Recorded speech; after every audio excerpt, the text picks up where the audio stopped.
go. Joanne Mott's Australia Regenerated. Wow.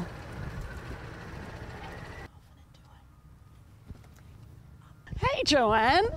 Congratulations. It's fantastic. Thank you. Tell me about the work. Well, it's called Australia Regenerated, and it's a response to an artwork that was made in 1901 in the Year of Federation in the Sydney Botanic Gardens, and a gardener there made an Australian-shaped garden bed to celebrate Federation. There's a very big environmental message with all of your work, isn't there? Yeah, that's something that inspires my artwork, definitely. So. One of the things I particularly love about your work is that it just challenges that perception, you know, that kind of 80s masculine, get a sculpture, throw it in the front of a building, doesn't matter if it relates to the space. All of your works come back to relating very much, they're site-specific, they're relating to the environment, they're issues-driven. And for me, it's about what sculpture should be today. Well, it's interesting you say that, because some of the first land artists, like Robert Smithson, were actually accused of, you know, where they would use earth-moving equipment and stuff like that to create their sculptures. They often went into like the desert and would use bulldozers to make, you know, a sculpture in the desert, and they were actually accused of sort of being anti-environmentalist. But I think these days, there's definitely a breed of sculptors and artists that are making artwork in the environment and are trying to make a statement about, you know, stewardship and looking after this amazing planet we live on. I'm going in to see Robert Lindsay a bit later, and I didn't bring a present for him. Would it worry you if I pick some flowers just to suck up to him a little bit? Sure. Thanks for that. I'll tell him, Robert, that it's from you. We'll get in the good books.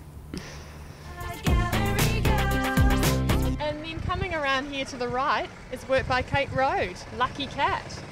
I'm feeling lucky. Here's Kate. Hi, Kate. Hey, Kate. Hello. Yes, hello. The cat's fantastic. Tell me about it. Well, it's inspired by these phone bead charms that I saw in Japan when I was doing a residency there.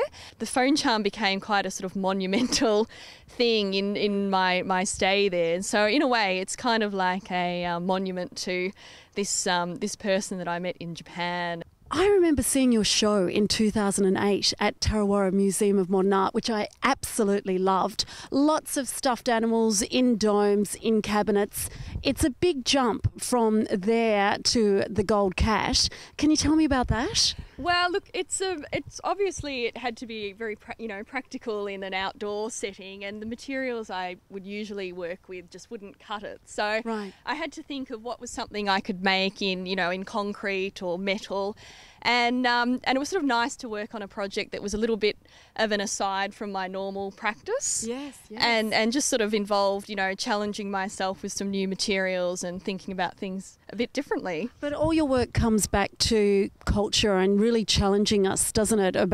Well, for me, it comes back to challenging us about what is really the thing of the moment and questioning it. It's sort of quite funny that you say that, because for me, I just always sort of make things that I really, would love to have in my life, and they're all quite sort of personal to me, and I love animals and the animal form and the patterns and the textures. So it's quite all the sort of works I do, they all sort of come from this desire to sort of make something that I'd want to live with in the world. One of the things that really interests me is the cost of being a sculptor today. It's still, sculpture is one of the poor sisters in the visual arts. How do you cope when you've got to make a work of this scale? Well, I actually have to say this work was actually pretty cheap to make, and I didn't actually have much of a budget for it, so for me it was very important to keep the costs down. And I was quite fortunate, because my father's a panel beater, that I was able to get all the paint for free and a bit of labour for free. So it's a bit about, you've kind of got to work the connections a bit. Do you think that's the GFC, that a lot of sculptors who would have traditionally worked in bronze are now turning to concrete, plaster, looking at alternate? I know William Eichholz is working a lot in plaster faster now. Do you think that's sort of a trend that we're seeing? Perhaps, but I mean, I think sculpture is generally a very expensive medium, and I mean, I know I'm always thinking about how to keep how to make something that's durable but not too expensive, and I sort of wish it could all be like an amazing bronze cast, but it's just not possible. Well, Kate, Gallery Girl loves the cat. For me, it's one of my favourites. You'll be getting my personal People's Best award, and good luck. Thank you, Gallery Girl. It's been a pleasure.